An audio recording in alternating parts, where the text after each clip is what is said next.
वातावरणामध्ये झालेल्या बदलामुळे यावर्षी कोकणातल्या आंबा उत्पादक आणि काजू उत्पादकांना फार मोठ्या संकटाला सामोरं जावं लागतंय। सिंधुदुर्ग असेल, रत्नागिरी असेल, रायगड असेल, पालघर असेल, ठाणे या सगळ्या जिल्ह्यामध्ये आंबा आणि काजू उत्पादनावर अतिशय वाईट परिणाम झालेला आहे। आंबा उत्पादनामध्ये 80 ते 90%, काही ठिकाणी तर 95% उत्पादन घटलेलं आहे आणि काजू उत्पादनाची परिस्थिती तीच आहे। अशा परिस्थितीमध्ये विधानसभेमध्ये चर्चा झाली, परंतु ती वांजोटी चर्चा झाली। काजू उत्पादकांना तर वाऱ्यावर सोडलंच, पण आंबा उत्पादकांना केवळ कलमाला 220 रुपये एवढंच भरपाई देऊ केली सरकारनं। आता एका मजुराची एक दिवसाची मजुरी आहे 600 रुपये आणि सरकार देऊ पाहतंय 220 रुपये। अशी सगळी चेष्टा कोकणातल्या आंबा बागायतदारांची, काजू बागायतदारांची सरकार करायला लागलेलं आहे। हे कमी होतं म्हणून की काय, शेतकऱ्यांनी केलेला अमाप खर्च आज त्याच्या बोकांड्यावर बसलेला आहे। कर्जमाफीच्या कुठल्याही याच्यामध्ये आंबा काजू उत्पादक बसत नाही आणि मग ही उधारी भागवायची कशी? आज कृषी सेवा केंद्रातून उधारीवर खत घेतलेलं आहे, उधारीवर तणनाशक, औषधं, कीटकनाशकं घेतले आहेत आणि त्याच्या उधारी वसुलीसाठी म्हणून तगादा लावला जातोय। 8-8 हजार रुपये, 9-9 हजार रुपये लिटरनं जे कीटकनाशक कंपन्यांनी विकली, त्याचा काही एक उपयोग झालेला नाही। मग आज गुणनियंत्रण संचालक बोरकर साहेबांच्याकडे आम्ही एक जे बैठक घेतली, त्या बैठकीमध्ये हेच विचारणा केली। विद्यापीठाचेही काही प्रतिनिधी ऑनलाईन सहभागी झालेले होते की तुमचं ज्ञान गेलं कुठं, तुमचा अभ्यास गेला कुठं? फलधारणा व्हावी यासाठी सगळ्या उपाययोजना करून सुद्धा शेतकऱ्याच्या हातामध्ये काय लागलं? खर्च मात्र झाला। आणि मग या ज्या कंपन्या आहेत, औषध कंपन्या, ज्यांच्या औषधाचा काही गुण आला नाही, परंतु हजारो रुपये त्यांचे गेले। सिंधुदुर्ग आणि रत्नागिरी 2 जिल्ह्यामध्ये जवळपास 300 कोटी रुपयाची औषधं आणि कीटकनाशकं खपलेली आहेत एका वर्षामध्ये।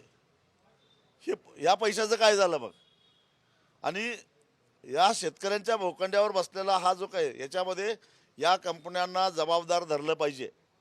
ज्या पद्धतीनं निकृष्ट बियाणं दिल्यानंतर ते बियाणं समजा उगवण येत नाही किंवा उगवण आली तरी त्याला पीक येत नाही, त्यावेळी संबंधित बियाणे कंपन्यावर ज्या पद्धतीनं कारवाई केली जाते गुणनियंत्रण विभागामार्फत, त्याच धर्तीवर एवढी महागडी या मल्टीनॅशनल कंपन्यांच्याकडून जी औषधं घेतली, त्या औषधं घेऊन सुद्धा जर का फलधारणा झाली नसेल तर या कंपन्यांच्यावर सुद्धा कारवाई झाली पाहिजे। आणि ती जर होणार नसेल तर आम्ही गप्प बसणार नाही किंवा आता ज्या उधाऱ्या आहेत त्या उधाऱ्या त्यांनी वसूल करण्याचा प्रयत्न करू नये। आज आम्ही या प्रतिनिधींना सांगितलेलं आहे, 2 दिवसात कंपन्यांच्या बरोबर बोलून काय ते सांगा। 11 एप्रिलला देवगड जामसंडे येथे आमची आंबा बागायतदारांची सभा आहे, 18 एप्रिलला रत्नागिरीला सभा आहे। या सभेमध्ये आम्ही निर्णय घेणार आहोत। जर कृषी विभागानं या कंपन्यांच्यावर काही कारवाई केली नाही, त्यांना मोकाट सोडलं, सरकारनं त्यांना अभय दिलं, तर आम्ही 1 रुपयासुद्धा देणं लागत नाही, देणार नाही। आणि एकाही मल्टीनॅशनल कंपनीला ज्याने महागडी औषधं आम्हाला विकली त्यांना कोकणामध्ये धंदा करून देणार नाही, हा आमचा त्यांना इशारा आहे। आता जर परिस्थिती बघितली तर युद्धाची परिस्थिती आहे, आंब्याचं पीक कमी आहे, बाहेर पण निर्यात होत नाहीये, त्या संदर्भात काही चर्चा? एक तर आंबा निर्यात किती होतो हे गेल्या आठवड्यात आम्ही बाजार समितीमध्ये जाऊन बैठक घेतली होती वाशीला, आणि आजही आम्ही पुणे बाजार समितीमध्ये जाणार आहोत. व्यापाऱ्यांनी केवळ आंबा निर्यात होत नाही म्हणून भाव नाही अशा प्रकारचं तकलादू कारण सांगितलं आहे. आंबा निर्यात जेवढा होतो त्याच्या तिप्पटीनं उत्पादन घटलेलं आहे, मग भाव का पडले, मग भाव काय मिळत नाही. म्हणजे आंबा निर्यात होत नाही हे कारण सांगून उत्पादकांना फसवणं हे व्यापाऱ्यांनी चालू केलं आहे. एवढंच नव्हे तर रत्नागिरी, वेंगुर्ले, देवगड, कुणकेश्वर या वेगवेगळ्या कोकणातल्या लोकप्रिय आंब्यांच्या ब्रँडखाली कर्नाटकचा, तामिळनाडूचा, केरळचा आणि गुजरातचा आंबा राजरोसपणानं विकला जातोय. आज आम्ही बाजार समितीमध्ये जाणार आहोत ते हाच इशारा देण्यासाठी. जर अशा पद्धतीनं आमच्या कोकणाच्या शेतकऱ्यांची बाजारपेठ जर का बाहेरच्या परराज्यातील शेतकरी ज्या आंब्याला चव नाही पण हापूसच्या नावाखाली जर विकणार असतील तर वेळ प्रसंगी या गाड्या रस्त्यावर मोकळ्या केल्याशिवाय सोडणार नाही, हाही इशारा आम्ही देणार आहोत. दुसरीकडे अवकाळी पाऊस बऱ्याच महाराष्ट्रातल्या बऱ्याच भागात पडलेला आहे. अजून नुकसान भरपाई नाही शेतकऱ्यांना, तसे पंचनामे देखील अनेक ठिकाणी झाले नसल्याचा शेतकऱ्यांचा आरोप आहे. मी कालच सांगली जिल्ह्यात बैठक घेऊन आलो. सांगली जिल्ह्यामध्ये द्राक्ष उत्पादकांचं मोठ्या प्रमाणामध्ये नुकसान झालेलं आहे, परंतु एकही पंचनामा अजून झालेला नाही. ही स्थिती आहे. अवकाळी पाऊस गेल्या आठवड्यात झाला. सरकारनं फक्त वल्गना केल्या, मदत करू, वाऱ्यावर सोडणार नाही असं म्हटलं, पण प्रत्यक्षामध्ये प्रशासन ठप्प आहे, जागेवर आहे, पंचनामे होत नाहीत, माहिती दिली जात नाही आणि गारपिटीमुळे झालेल्या नुकसानीनं शेतकरी बेहाल झालेला आहे, अशी अवस्था आहे. नाही, ही जर परिस्थिती बघितली तर एप्रिल पर्यंत म्हणजे एप्रिलच्या पहिल्या आठवड्यात काय एक अहवाल येणार होता कर्जमाफीच्या संदर्भातला, त्या संदर्भात पण काय ना आमची अशी मागणी आहे की एकतर खरीप पिकाचं वाटोळं झालं आणि त्या खरीप पिकावर काढलेलं कर्ज शेतकरी फेडूच शकत नव्हता. का तर ते पीकच पावसामध्ये सगळं बेचिराख झालेलं होतं आणि ते कर्ज येत्या जूनला थकीत जाणार आहे. म्हणजे थकीत नसल्यामुळे ते माफीलाही पात्र ठरत नाही, मात्र पीक नव्हतं. आणि जे काय थोडंफार रब्बीचं आलेलं होतं, गहू असेल, कांदा असेल, द्राक्ष असतील, केळी असतील, या सगळ्या पिकांना गारपीट आणि अवकाळी पावसाचा फटका बसला, म्हणजे रब्बी गेलं. आणि मग अशा अवस्थेमध्ये मुळामध्ये हे कर्जमाफीचे जे निकष आहेत तेच तकलादू आहेत. खरं तर यावर्षी नैसर्गिक आपत्तीमुळे संकटात सापडलेल्या शेतकऱ्याला दिलासा देण्यासाठी म्हणून हा निर्णय घेतला, पण प्रत्यक्षामध्ये जो संकटात सापडलेला आहे तोच जर याच्यामध्ये पात्र ठरत नसेल तर ही नेमकं कुणासाठी आहे, हा खरा सवाल आहे.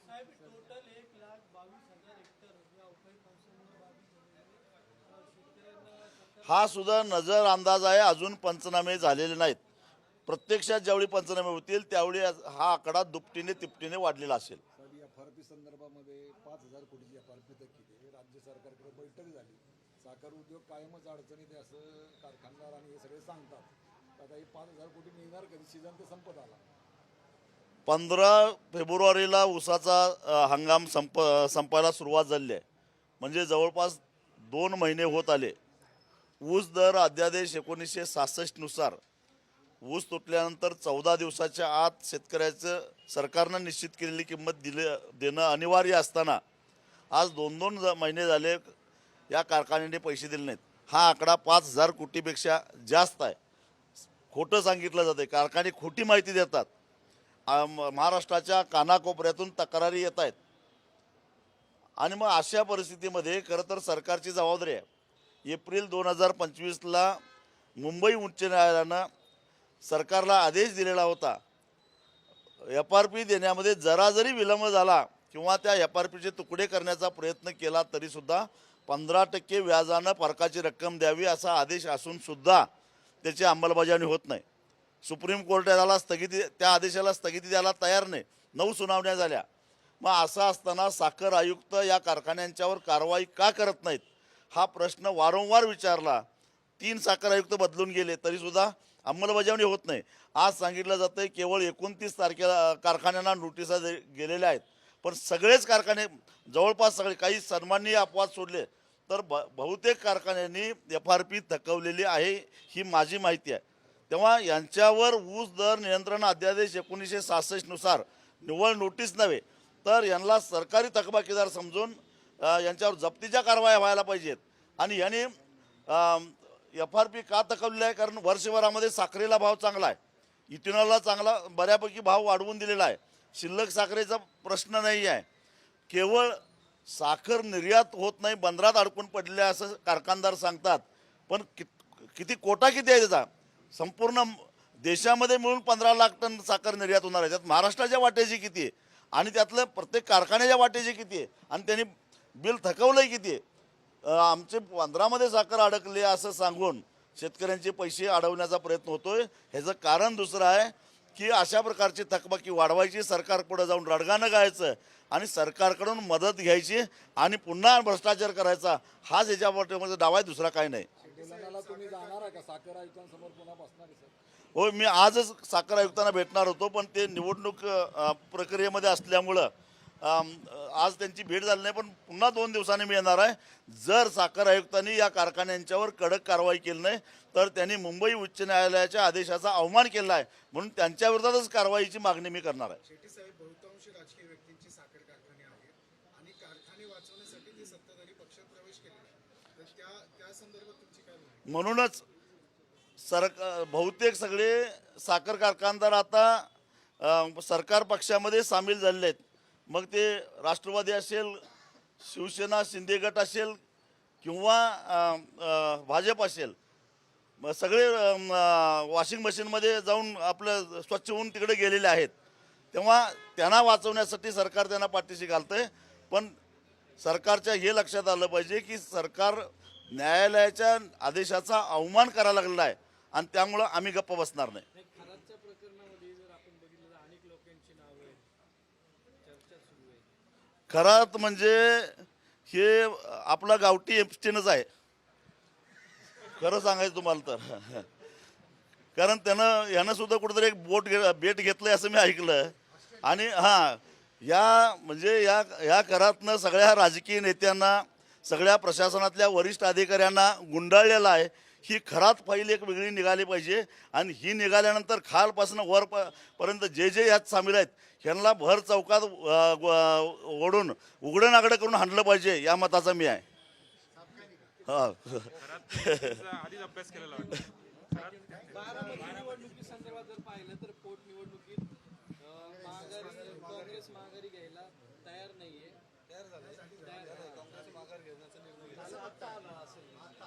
खरं तर राज्यामध्ये अवकाळी पाऊस पडलेला आहे, शेतकऱ्यांचं मोठं नुकसान झालेलं आहे. कोकणातला आंबा काजू उत्पादक शेतकरी हैराण झालेला आहे. अनेक शेतकऱ्यांचे प्रश्न आहेत. 31 मार्च नुकताच झालेला आहे. बँकाने अक्षरशः शेतकऱ्याला बेजार करून सोडलेला आहे. एवढे सारे प्रश्न आमच्यासमोर आहेत. 2 पोटनिवडणुकीमुळे काही राज्याच्या सत्ता संघर्षात काही फरक पडणार नाही. त्यामुळं हा मुद्दाच गैरलागू आहे असं मला वाटतं.